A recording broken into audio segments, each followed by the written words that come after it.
I am the Tofu Golem. Please enjoy the video. You start now. Make sure you're on an administrator account and the laptop is plugged in. Save open files so updates don't interrupt work.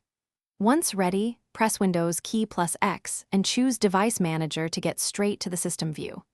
Make sure you expand batteries to reveal Microsoft ECB compliant control method battery and Microsoft AC adapter entries. These are the targets. You're doing this first because removing and reinitializing these drivers forces Windows to reload the correct battery interface. Next, you uninstall the battery entries one at a time. Right-click Microsoft ECB compliant control method battery and choose Uninstall Device.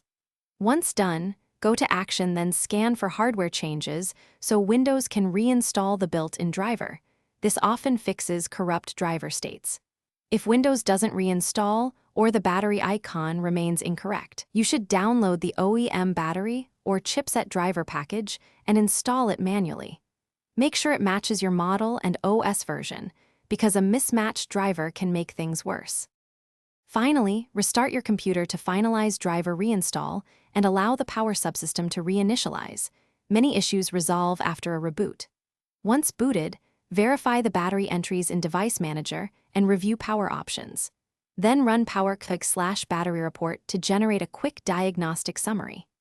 If the battery still behaves oddly, roll back to the previous driver, check for a BIOS update from the manufacturer, or try the built-in troubleshooter. Tip: if the device isn't recognized at all, test with another AC.